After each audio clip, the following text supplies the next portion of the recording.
बिस्मिल्लाहिर्रहमानिर्रहीम। अस्सलाम वालेकुम वरहमतुल्लाह। 7th class. हाँ, अपना जो बाब दोम है उसका हिस्सा बे इबादात में से फर्स्ट चैप्टर इस्लाम में इबादात का तस्वुर जो है वो पढ़ रहे हैं। फर्स्ट लेक्चर में हमने यहाँ तक पढ़ा एंड सेकंड लेक्चर में हमने 2 टॉपिक्स जो नमाज और रोज़ा हाफ टॉपिक हमने पढ़ लिया था, और थर्ड चैप्टर में हमने यहाँ से लेकर यहाँ तक जो है वो पढ़ लिया था। आज हम लेक्चर नंबर 4 में, और पेज नंबर 16 है, लेक्चर नंबर 4 है और चैप्टर नंबर 2 है। दर्ज बाला इबादात के अलावा इस्लाम में तबलीग दीन और जहाद फ़ी सबीलिल्लाह भी बहुत बड़ी इबादात हैं।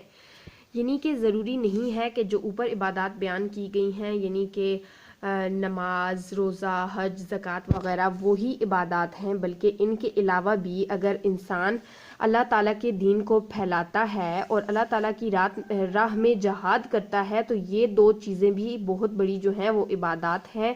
अलावा अज़ीम, यानी इनके अलावा रोज़मर्रा ज़िंदगी में दयानतदारी, सच्चाई, अदल इंसाफ और वादे की पाबंदी, कस्बे हलाल, हकूकुल लिबाद की अदायगी और सब्र इस्तकलाल, अफ़्व दरगुज़र और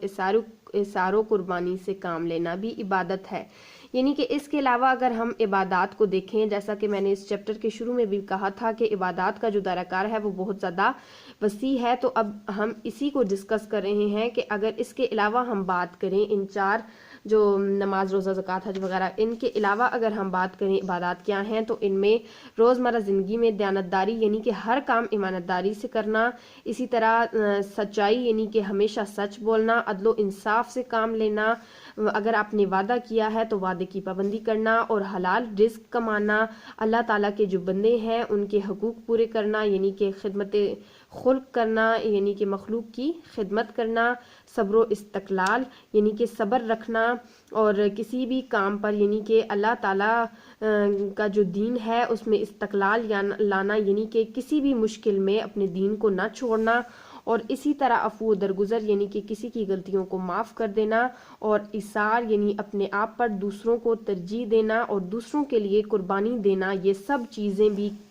जो इबादात हैं उनके ज़मरे में आ जाती हैं, और ये सब चीज़ें इबादत कहलाती हैं। और इसके अलावा गैर मुस्लिमों से हुस्न सलूक, अगर कोई मुसलमान नहीं है तो उससे भी अच्छा सलूक किया जाए, और जानवरों पर रहम करना भी नेक अमाल है, यानी कि जानवरों पर रहम करना भी नेक अमाल है। अगर ऊपर बात हुई कि हकूकुल लिबाद की अदायगी, इंसानों के हकूक़ की बात तो हो गई, लेकिन नीचे 7 जानवरों के हकूक़ भी बताए गए हैं कि जानवरों पर रहम करना, जानवर बेजुबान होते हैं, इसलिए जानवरों पर रहम करना भी जो है वो इबादात में शामिल है, और ये नेक अमाल होते हैं और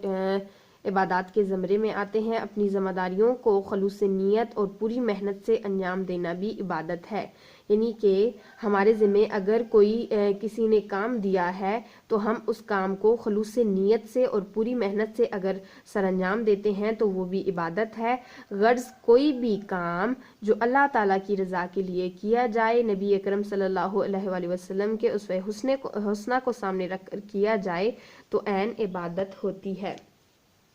इस लाइन में फुल चैप्टर का निचोड़ है कि हर वो काम जो हम अल्लाह ताला की रज़ा के लिए करते हैं या नबी अकरम सल्लल्लाहु अलैहि वसल्लम की सुन्नत को सामने रख के करते हैं, तो वो इबादत हो जाता है। मैं आपको इसकी आसान मिसाल देती हूँ कि अगर एक इंसान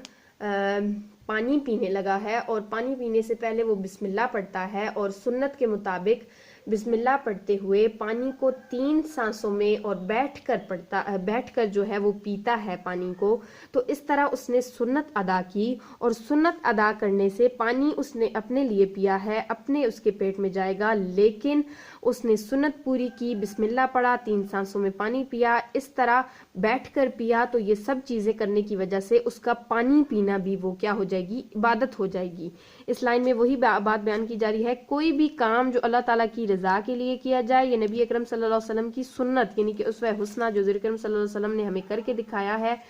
उसको सामने रख के जो है किया जाए, तो वो क्या कहलाती है,